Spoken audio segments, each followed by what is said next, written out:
Guy? All right, mate. Right, okay, you've been to Morris Lubricants in Shrewsbury? Yes, mate. You know we make oil? Once or twice. Okay, well we're not going to see how oil is used today, but we're going to talk about one of the ancillary products to this market, and this particular market being passenger car, and that's antifreeze coolants. Go on. Okay, so an engine runs at an optimum temperature.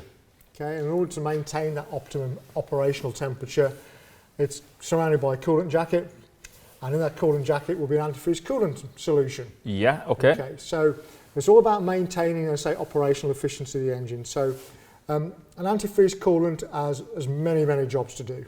So cooling is one of them, of course, and the best medium for cooling on the planet is water.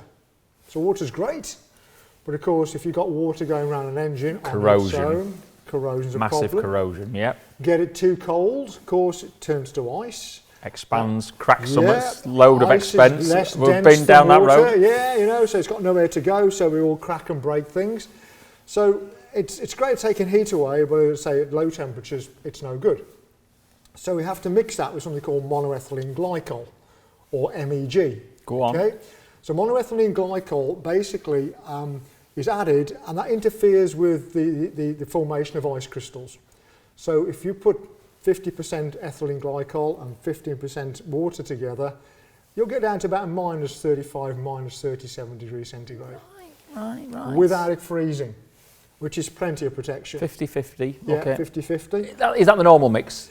Antifreeze to water? If anyone's unsure, 50-50 is the optimum mix. Right, okay. And it's the usual mix. What's the problem with going too much antifreeze? Too much? Okay, well, so just to give you the other properties of monoethylene glycol, so water boils at 100 degrees centigrade. Yep. Okay, so most engines' peak temperatures will be above that.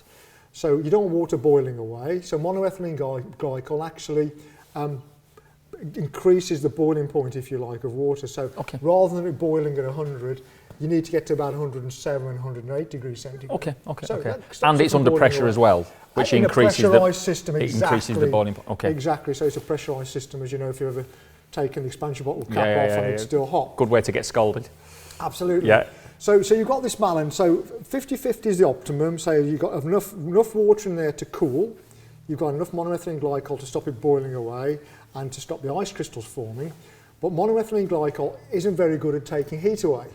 Okay, it's not the best medium for taking heat away. So if you go stronger than 50-50, there's more monoethylene glycol than water in there. Right. Its ability to cool the engine is impeded. And what will it do? The engine will run hotter? It'll run hot and overheat, essentially. Right. Yeah. Okay. So there is this fine balance, and 50-50 is the optimum. People do use 40-60 or 33-67. I suppose depending on where you are. Depending where you are in the world, yeah, absolutely. If your ambient temperatures don't drop very low, then you don't need that low frost protection level. Mm-hmm.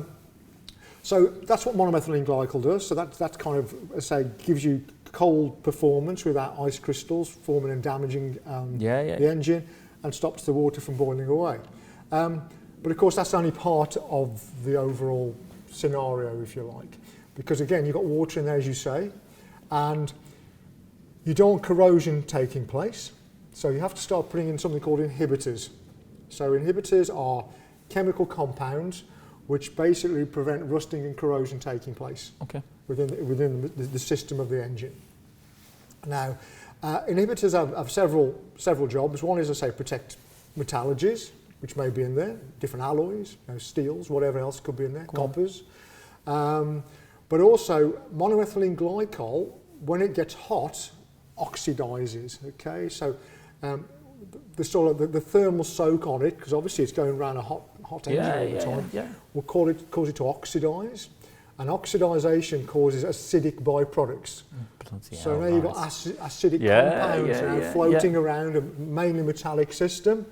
So the other job that the inhibitor package, you call it, or the inhibitor system does, is to protect, again, the cooling system and the components of the engine from the attack, corrosive attack from the acidic byproducts. Yeah. So the water's bad enough for corrosion in an engine, never mind the stuff you put in it to stop it freezing. That is bad for corrosion as well. After a period That's of worse, time, turns acidic. Right, okay, so go on, what have we got to put in there to stop the corrosion? So we have something called buffering agents. So if you can keep the pH, okay, so that pH is acidity and alkalinity. Yep.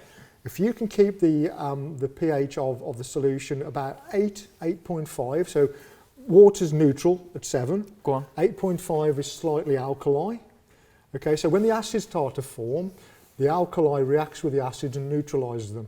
Right. So it's the old sort of schoolboy equation, if you like. So acid plus alkali gives you a neutral byproduct. So as the oxidisation takes place and the acids form, the alkali reserve, they call it, okay, this kind of alkalinity of the solution reacts with that and it neutralises it, so you don't get acidic corrosion. Okay. So that's all kind of clever going on. There are lots of specifications for antifreeze, okay? Have they all got monoethylene glycol? Monoethylene glycol. Are they all based on that? They're all based on monoethylene glycol. Okay. There are some low toxicity options, but this market and the automotive world, off-highway world, is all dominated by monoethylene glycol. But the inhibitor packages are different, okay? You've got different types of antifreeze. You've got old school antifreeze, the old 2-year antifreeze, 2-year blue antifreeze, traditionally dyed blue, just for identification purposes. And the chemistry in there, which is called inorganic chemistry, okay? These are based on inorganic compounds such as silicates, borates, amines, this kind of thing, phosphates, okay? Trust me, that's inorganic chemistry. Okay? It's very active technology. So what it'll do to prevent corrosion and rusting, it's spoiling for a fight, if you like. So all this chemistry, it starts working on everything all the time.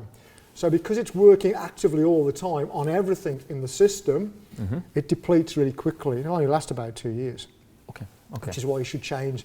That's the blue antifreeze. That's the old-fashioned traditional blue antifreeze. Now, the modern technology antifreezes are based on what we call OAT, organic acid technology. So these are based on a compound, these are carboxylates, which are based on carboxylic acid. You just made that word up? I haven't, but you can have a look on the internet, it does exist. Okay, go on. Okay, so this is an organic compound, so that means it's got carbon in there, basically. And this is much smarter chemistry. So this only kind of activates when it sees rusting or corrosion taking place.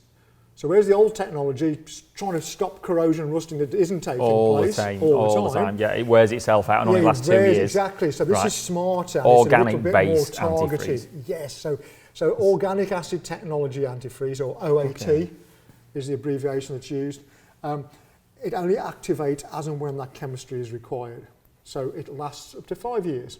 Right, okay. So the modern antifreezes now will give you a 5-year lifetime, basically. Okay. And what colour would they generally be? You get the orange stuff, don't you? Okay, so colour is completely cosmetic. Right. Okay, it has absolutely no bearing on the performance of the antifreeze coolant. It's just there as an identifier. Okay. 2-year blue was one of the first antifreezes. It was always dyed traditionally blue. You could dye any colour you want, but it's kind of the norm, if you like. Old school antifreeze is blue. Okay. Red appeared as the first kind of 5-year antifreeze. Which was the organic based? Organic acid technology. But again, it was just cosmetic. It was just a cosmetic change. So you knew the difference. Okay. But now you can look on the market and there's a whole rainbow of different colours, you know, which do not indicate the kind of performance or the specification of the antifreeze coolant. It doesn't indicate that. It's specific to a brand or a make of a vehicle or a type of a vehicle. It's completely cosmetic. I mean, the new range of ultralife coolants, antifreeze coolants that Morris are now producing, and the ultralife range covers over 160 different OEM specifications. So it's wide-reaching. You've got it all covered at that. You've got to get it right, yeah, absolutely. And what about if you mix them together? Right. Okay. So technologies aren't necessarily friendly to each other. Okay. So because these are all active chemistries, fighting to try and protect different materials and different metals, etc. If there's too many of them in there, they kind of they trip each other up, if you like, for want of a better description. So they're less effective. So you don't want to do that. And you can get sometimes precipitation take place. So they react together and they actually precipitate out of solution. So they're not working at all then. So you don't want that taking place at all. But I don't understand what you mean. So precipitation is. I always think the old snow globe. You shake it up. Yeah. So that's the kind of thing you get. Oh, so they'd start getting into solids. Oh yeah, exactly. Oh right. Then it's not going to. It's going to do now. Right. Okay. Yeah. So there's lots of technologies, and the OEMs will pick specific combinations of these different compounds to give their engine systems the best type of protection. Okay. So we've got our Ultralife 1, 2 and 3 in front of you here.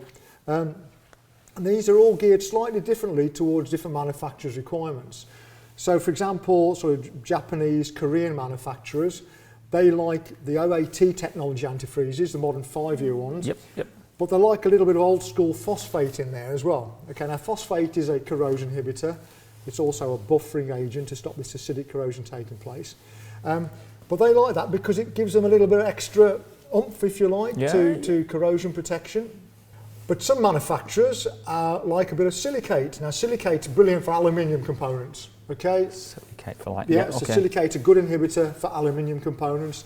Now the water pump bodies, this kind of thing, the impellers.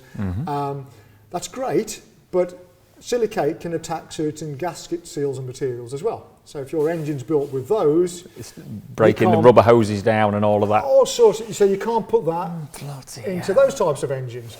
And this is why you get such a myriad of different OEM requirements, basically. And it's a bit like everything else we talk about. It's making sure that you choose the antifreeze coolant based on that OEM specification requirements.